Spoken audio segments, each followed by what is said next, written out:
Welcome to the Rock Newman Show. It's the Rock Newman Show.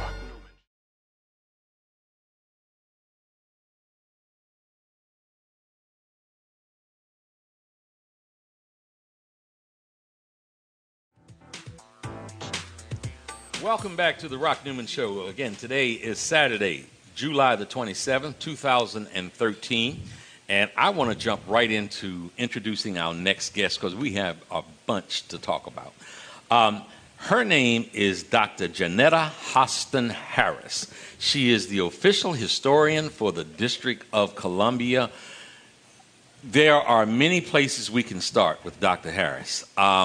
First, I just must go. Dr. Harris, welcome to the Rock Newman Show. Well, thank you for having me. Thank you so much for joining us. It's my pleasure. As I mentioned earlier in the program, Dr. Harris in 1960 participated in a sit-in in Louisiana. She was attending Southern University at a turbulent time. First of all, it was a very courageous thing to do. You know, the progress that we've made today, that Barack Obama is the president of the United States, he really is standing on the shoulders of people like Dr. Hoston Harris. She was expelled from Southern University and banned by the governor from attending any other institutions in the state of Louisiana. Dr. Hoston, before we get into talking about Washington, D.C., can you walk us back down memory lane to that time where you were involved in that protest, what it felt like participating in that protest, and then how you felt about the recriminations afterwards? Well, that's a good question. Rock, you have done your research. I'm impressed.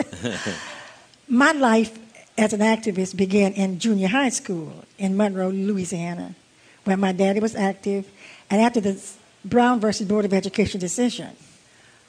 Before that, blacks could not register to vote in Louisiana. So my job was, and I'm giving you this background to understand how I became this activist. Feel free. My background, my responsibility was to teach blacks the preamble to the U.S. Constitution to register to vote, not vote. Because you had to know that. You had to know that to put your name down on that list in the courthouse. Right. And so we would. And because I like to do this, I like to parse out stuff. So black folks then in the late 50s. Now we're talking late 50s after Brown versus Board of Education, 1954. Right. You had to know the preamble in order to register to vote. In my hometown. In your hometown. Right. Now, did the white folks have to know that? Absolutely not. And I remember taking my grandmother down. My daddy had this car that we took people to the courthouse. And it was intimidating because they were sitting in front of all these whites, and the look and the stare kind of made them feel like something was going to happen. And then they were afraid, but they had learned it. Right. And so my grandmother missed one word, and she had to come back the next day.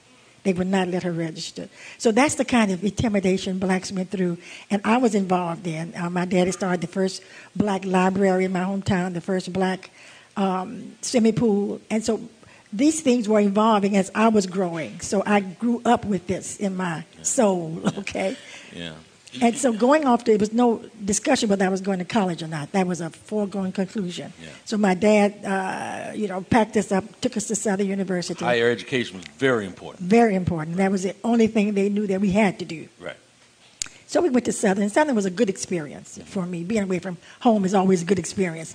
When you don't have mom and daddy looking over your shoulders.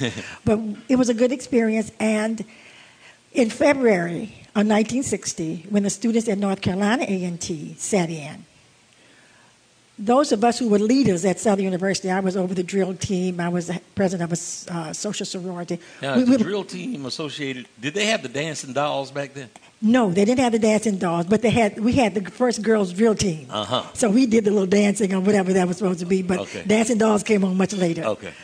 But anyway, we wanted to do something to support the students at North Carolina. Right. So we came together, 7 of us, in the law school, and we talked. I'm president of our of our senior class, and we talked about what we wanted to do, various things, and we decided, and I decided really, that whatever we decided to do, we laid out this whole list of things. Do it in secretive. Don't let us know it till the last minute. We'll be prepared, whatever it is. Uh-huh. That's how our sit-in was a surprise to everybody. Right. Because they came and got us at a certain time on March 28th, Yeah. 1960. Yeah. And we all came together, got in a car, Uh-huh. and went downtown to Baton Rouge, Right. it's a S.H. Crest, Uh-huh. which is a five and dime Yes, store. yes. And we went in and we bought things. Right. We all purchased things. Right. And after we purchased things, we decided to sit at the counter and Right. order something. Right.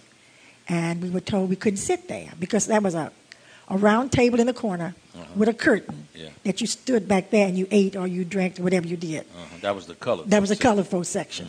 So we did not do that. We sat down.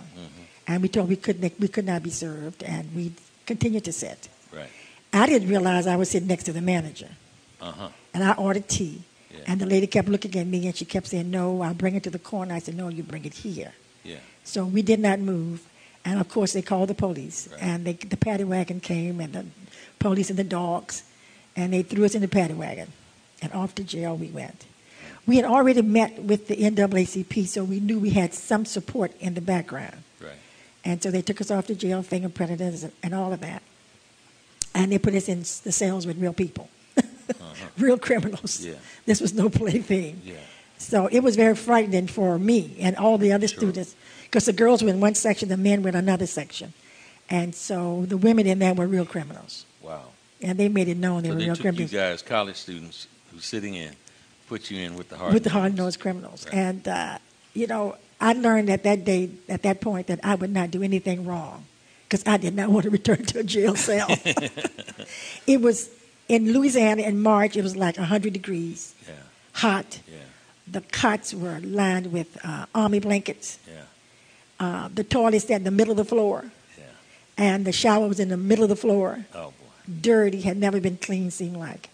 And you had to take a shower, you had to use a toilet, and you had to eat a peanut butter and jelly sandwich by 8 o'clock when lights go out. Right. So, you know, that just... Not a place you wanted to be. No, those days I was a smoker. I was smoking. It was fashionable to smoke in the 60s. Right. And one lady, I asked her, why was she in? And she said, well, I just shot him.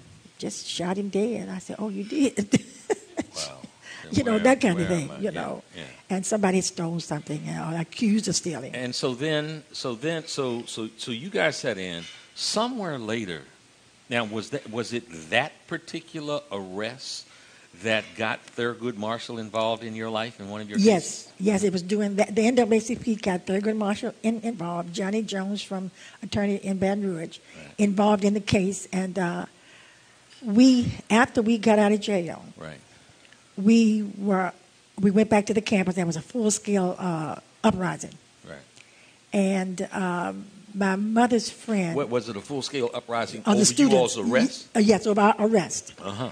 And that what would the president do? I mean, what's going to happen to us then? Right. And so we went back to our dormitories, and my mother's friend was on the switchboard, and she called and said, I'm going to send my station wagon to pick you up because they're going to move you out of the city overnight, put you on a train. She's on the switchboard. She heard the president. Yeah. So she hid us out. Heard the president of the university. President Felton Clark said, Right. told his security guards, go get them, put them on a train, and send them home. Uh-huh. And we... Now, was that for expulsion? That's for the punitive? city. That was punitive, or was that for protection so that you guys No, it wouldn't wasn't get home? protection. It was punitive. Right. You see, the school board, the State Board of Education gave funds to the black colleges. Yes. So Governor O.K. Long said, unless you do this, we cut off your funding. Right. So he was really between a rock and hard place. He didn't know what to do. Right. So after the big uprising and all that, he expelled us from school. I was a senior. There was one freshman. Everybody else was senior or law school students. Uh-huh. And so we stayed in Baton Rouge. She hid us out in her house. Mm-hmm. And other people hid us out in their basements. Mm-hmm. And we met with Thurgood Marshall's people. Right. We met with the NAACP. And they really helped secure our safety while we met and planned what to do next. Because we went to court almost every other week. We were going to Louisiana courts. Right. And the case in Louisiana, the first sit-in case, was named Hoston versus State of Louisiana et al. It was named for me, so my daddy was in trouble then. Yes. I want to take a moment here because we are, I've announced several times today that today was July the 27th, 2013. So that's where we are. We're in 2013. And oftentimes people ask the question or make the criticism, oh, why do you keep going back and talking about past times? Right. And we're at a time now where the Supreme Court of the United States just gutted the teeth of the Voting Rights Act, which helped to ensure some degree of fairness in voting. And we're talking about, and we have people that are in the disadvantaged, disenfranchised communities who still talking about my vote might not count. And Dr. Hoston Harris here is just recanting a time when, because she was at a five and dime, Crest, ultimately five and dime, had made purchases, but wouldn't be allowed the dignity to be able to sit at the counter and get a cup of tea. Went to jail, got expelled from school as a senior. She and other law students paid that kind of price so that we can enjoy some of the accoutrements of the efforts that you made. And pardon me, I'll get off the soapbox, but I just want to say, we're going to take we're just going to do damage to people to say our vote don't count. Just don't say it. Right. So Thurgood Marshall got involved in the case. Right. Tell us what happened. We went to court throughout the state, and Thurgood Marshall took the case along with Walter White from the NAACP James Neighborhood, because Howard had a mock trial to see if we were going in 1961 to see if we were really going to jail or not. Right. And the case went to the Supreme Court, and the Supreme Court determined that we did not breach any peace by sitting there. It was a public place. Right. So we really opened up the door for integration at lunch counters. Yeah. Because our case was the only sit-in case to go to the United States Supreme Court. The others went through state courts. Right. But Thurgood Marshall took our case to the Supreme Court. And much is not written about our case, because they always talk about the first case of sit-in, but they never talk about the one that really paved the way. Yeah, that actually paved the way all the way through the way through the courts. And so once we were expelled from Southern, all of us were invited by Dr. Charles Harris Wesley to come to Central State University, that he was president. Right. No other president invited us. Right. One person invited me to come to Connecticut. And my mother said, it's too many white people. Yeah. She won't work. Yeah. I don't want my child killed. Yeah. So I didn't do that. But as a result of that, not only was I caught a lot of flack because I couldn't go home. People were afraid of me because they were afraid of what would happen if they were with me. Right. But my daddy caught a lot of flack because he was a leader. Yeah. And so since the case was named Hoston, they said, they're all rebelizers. And one day a telephone man came into the house to repair the phone and went up in the little loft and bugged the house. So they knew everything that we were doing, going, and saying. Because at that time I was speaking out to get money for our legal defense. We all spoke out in our various towns. Right. And so it was a very trying time. Right. My dad went to jail on trumped-up charges. And it was a lot. They had to leave Monroe and move out. You speak of, and it just reminds me sometimes that we just need people to have courage, like the president of Central State did, to invite you guys to come in, doing the right thing because the right thing is the right thing to do at the right time. Yeah. We'll be back in just a moment on the Rock Newman Show.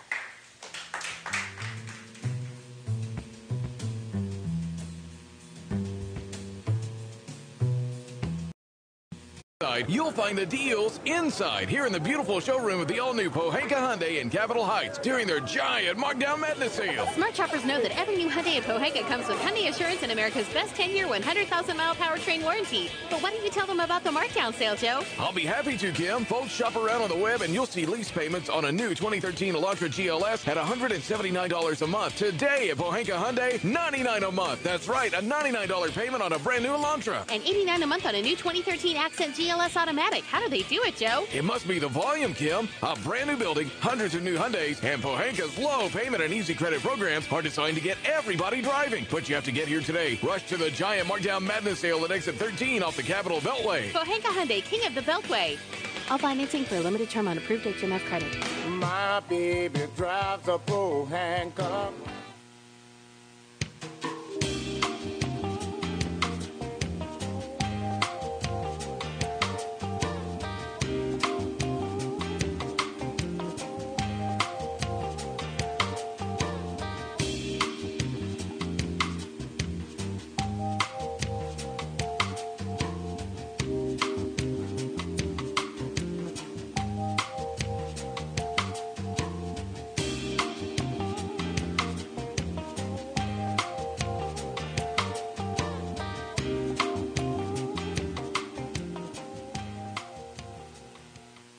Hello, everybody. I'm Rock Newman from the Rock Newman Show, and I am absolutely flattered to have as one of my fine advertisers the DMV's greatest corporate citizen. Who am I talking about? I'm talking about the Pohanka Automotive Group. If you have any automotive needs whatsoever, if you want to sell your car, buy a car, trade in your car, have your car serviced, whatever you need, see my good friends at the Pohanka Automotive Group. You will be well taken care of, I promise. I'm Rock Newman. I might be there. Come on down and see our good friends at Pohanka Automotive Group. Welcome back, folks, to the 10 o'clock hour of the Rock Newman Show. We're going to carry over Dr. Janette Hoston Harris, one of the true sheroes of the civil rights movement. What a price she had to pay. She persevered. She was expelled from all schools in Louisiana, went to Central State, went on to get her master's and then a PhD. Dr. Harris, you were saying you actually couldn't go back to Louisiana. You couldn't get a job, and you couldn't go back. You couldn't get a job because now you had a criminal record, and you couldn't go back to Louisiana at all. Why couldn't you go back to Louisiana? Well, what happened is that while I was at Central State, the Louisiana governor sent a group of men to come to Central State to take us back for trial. And the president said, no, you have no jurisdiction. The governor said, you have no jurisdiction in Ohio. So we knew that us going back would be retaliatory. Right. And so we decided that it was to our best interest not to go back. Right. Because during that period, right. I came to Washington, D.C., which was the only place I had a cousin right, okay. living, and tried to get a government job. They had advertised these PhD, they needed BA degrees in psychology, and so I went to apply at 9 o'clock in the morning and went to the Peace Corps. And the gentleman said, the job is all taken. And I said, no, it can't be taken. He said, yes, it is. Because on that form, you have to put down whether you've been in jail or not, right. and why you were there. Yeah. So they look at that as being in jail, period. Right. Sure. And so I couldn't get the job, and so I got so angry. I had this big bush and dashiki, I was really all right. into the movement. You was Angela Davis before Angela Davis was Angela Davis. Right. So couldn't get the job, so came to back to my cousins, and I decided to call John F. Kennedy. And my cousin said, you don't do that up here. I said, yes, you do. So I called John F. Kennedy's office, and he was out of the country. And she said, we'll get back to you. What's the problem? And I told her I couldn't get the job at the Peace Corps. Right. And so she got a call the next day saying, can you come see the Attorney General, Robert Kennedy? Oh, I was so shocked. I said, of course I can. Right. So then I go down to the Attorney General's office, and they had this huge, Rockley had the most gorgeous conference table, the biggest conference table I've seen in my life, sitting in this office, and one folder on it. Wow. One big fat folder. Right. And I kept looking at the folder and saying, that can't be me. That just can't be me. Yeah. And when his assistant came in, and I asked him, the first thing I asked him was, good morning, is that my folder? He said, that's all you from the day you were born. Wow. I said, my God. Just overnight, they had all this information. Right. But anyway, I talked to him, talked to the Attorney General, and they called back down to the Peace Corps. They had like 10 jobs available. Yeah. And they gave me the card, say, take this card and you go back. Right. And you tell them that if they can't give you that job, to call this number right away. Right. Well, that was the end of that. Yeah. So I stayed there at the Peace Corps staff. So that was my first experience with jobs. Wow. In Washington. Yeah. And well, you know what? Let me say to my staff here, get to booking Dr. Harris for a future show for a long, we might do a couple of hours with her just straight. Part of what I promised my audience that I would do was deal a little bit with Washington, D.C., you as the historian. So tell us about the formation of Washington, D.C. How and why was it ever established? Okay, and let me just make a footnote, if I may, that the city historian was established by Mayor Marion Barry. First time ever. Right. And I brought the idea to him, and he established the office. So I have to give him kudos for that. Yes. For insight. I think that's a very wise decision. Washington, D.C. was established in 1791. And the proclamation brought Washington, D.C., the federal city was in Philadelphia, moved to Washington, D.C. When was it? 1791? Yes, 1791. Okay. In fact, my daughter's birthday, July 16th. Okay. I always go back to 1608 when Captain John Smith came along the Potomac River and came along the Natchitoches Indians, which were later called the Anacostines, named from Anacostia, because a lot of that history started from Anacostia, and people don't realize that. Anacostia was a very flourishing area, trading, and that's where people began to live. The Indians died off eventually. Some moved to Roosevelt Island, and after that, the city began to change. It was 1790 that George Washington, of course, issued an act to establish the federal city here. In 1800, it became flourishing. In 1800, believe it or not, as soon as the city was established, you had blacks here. Right. Because you had slavery here, even before that. And certainly part of what I wanted to ask you just about that was how much did slave labor have to do with the building of some of the monuments that are here, the Capitol, the White House, and the Lincoln Memorial, the Jefferson Memorial? Okay, the British burned the city in 1815. Right. And burned much of the major structure that had been established. Right. And the labor that was used was slave labor. A lot of some of the free blacks and slaves, most of the slaves, lived in the alley dwellings behind the master's house. So we have these huge alleys. People ask, why are some of the alleys so wide? They're so big. People living in alleys because they used to live in alleys during that period. And so slave labor supplied much of the work that went on with the construction of the later on with the streets, with the buildings. They helped rebuild the White House. They helped rebuild the Capitol. These are the public buildings. They helped rebuild. They worked on the wards over in Georgetown. They helped pave the streets. They did all of that. Not that other immigrants didn't help, but slave labor was free labor, and so they used much of that. Would you please, this is something, there was a time when my home away from home was the Lowe's Hotel at L'Enfant Plaza. Now, there's a big area down there called what I just said, L'Enfant Plaza. Yes. The little small circle called Benjamin Banneker Circle. Right. Can you please address, if you know the circumstances, there are a lot of folks that said that Benjamin Banneker actually was the designer and the architect of a lot of what is Washington, D.C., and Pierre L'Enfant got the credit. Well, L'Enfant got the credit, but L'Enfant was actually commissioned by the president to lay out the city. Right. He brought in Andrew Ellicott to help him to lay out the city. So Andrew Ellicott brought in Benjamin Banneker because they both had been from Maryland. And Benjamin Banneker was a surveyor. Right. So Benjamin Banneker actually put the final touches to the master plan for this new city. So he did the surveying of the city. Okay. L'Enfant took much of the way we look in terms of our city from France. From France. We have all the fountains and the parks and all of that. Right. But L'Enfant actually was able to lay it out the way he wanted it. Right. But they fired L'Enfant because he was so difficult. So Andrew Ellicott and Benjamin Banneker were the ones who actually ended up laying out the city as we know it today. Right. Yes. Right. And so we should have a bigger circle than that little circle down in Southwest. I was getting ready to say, I was Yes. getting ready to say again, as we look at tributes to people that made a difference. There's a school, there's a Banneker school here and there.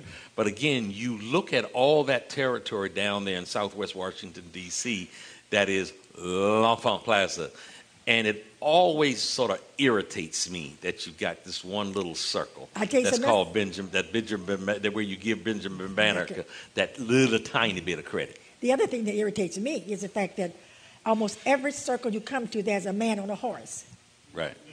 A man on a horse that fought during some war of 1812, whatever the war was, World War I, whatever it is. Right. And he fought and he's on a horse in this big park, and he's gone. Right. And nobody knows much about him. They don't know history about him.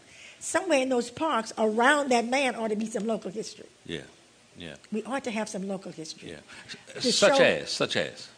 Well, we talk about Benjamin Banneker. They are doing away with schools, changing schools. So when you change schools, you change the name of the blacks who were here early on. Right. Okay? Right. So the names are lost. Mm-hmm. John F. Cook. John F. Cook was one of the ex-slave who became one of the minister and founder of the Colored Presbyterian Church, which is now 15th Street Presbyterian Church on 15th Street Northwest. We have one school on P Street named for him. Okay? Right. But if anything happens to that school, that's the end of the history of John F. Cook. Right. And you have so many people who came through here. Langston, you talk about Carter G. Woodson. They're finally doing something with Carter G. Woodson, but they've been forever doing the house. Because the federal government's not putting the money into it to make it happen. Can we examine for a little bit here the relationship to the city? Well, Washington, D.C. now has home rule. Right. And at one point it didn't have home rule. Right. So now Washington, D.C. residents can elect their own officials. Congress still has to approve the District of Columbia budget.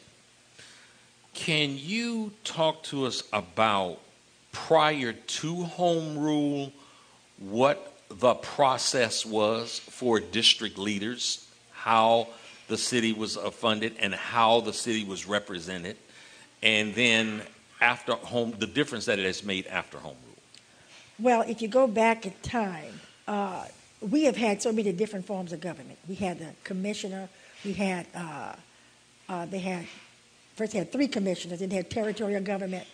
All those existed, and they had a governor and a city council back in 1800, okay? Mm-hmm. And then that fell through. Then Alexander Ball Shepherd came along because the city was in bad repair, right. And then he became the head of the Board of Public Works, and he put the city in $13 million worth of ruin, right. And the city went bankrupt in 1873, and so, and we've had these territorial governments all along, but Washington, what happened is that when the white citizens began to lose the power that they had, the federal government decided to appease them by giving this federal subsidy, which is supposed to pay for half of your expenses. Right. And this was like what period of time? What year? You're talking about 1878. When more and more blacks were starting to move in? Oh no, blacks started moving in before that. I'm saying, but in terms of when the city started to become a large, more have almost an equal to or a larger than black population. It was in 1865 when the Civil War ended. You had about 109,000 people into Washington D.C. But in 1800, you had a large free black population. You had free blacks equal to slaves. You had as many free blacks as there were slaves in D.C. Yeah, in 1800 you had 3,600 free blacks. Right. And then in 30 years later you had 6,000 something. Right. You had 500 that were slaves. You had 500 free blacks that increased to 11,000. Right. So that was in 1830, 1840, during that period. So you had a large number of blacks in the city. Georgetown was a really black enclave. Because blacks worked on wharves over there. They worked along the riverfront. Right. In Georgetown, you had 1,000 families, black families, living on, on P Street between 29th and Rock Creek Park. Wow. And they were upcoming blacks.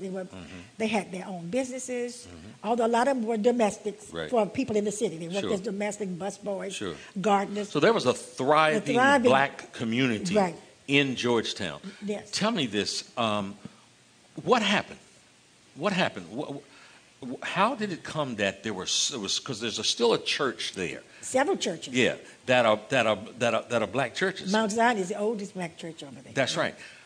What happened? How did it happen? When did it happen that the migration started out of there, and you hardly see any blacks living in Georgetown now? Well, several revolutions happened. In 1835, you had that snow riot. Because blacks had gained blacks had schools and businesses, free blacks. Yes. The first post office was built over there in Anacostia.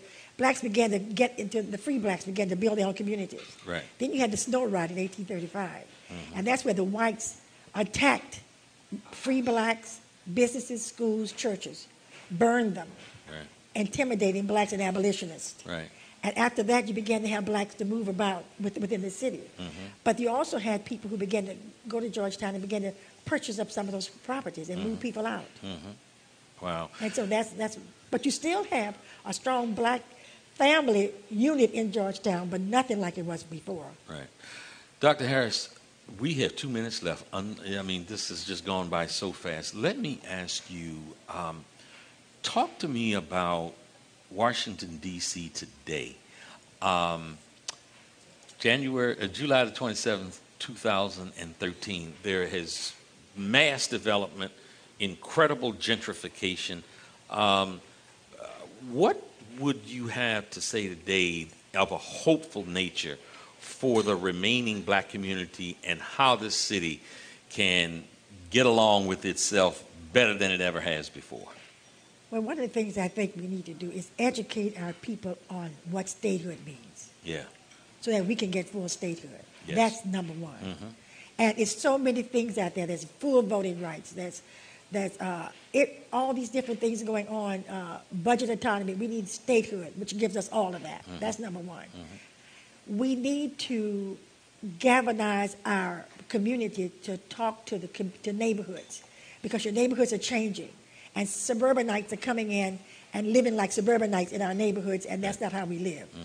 So we need to come and do that. I mean, we have dogs running everywhere, bicycles everywhere. That's okay. But within the confines of this neighborhood, there needs to be some understanding of how we live and how we live together. Right. And that's missing. Right.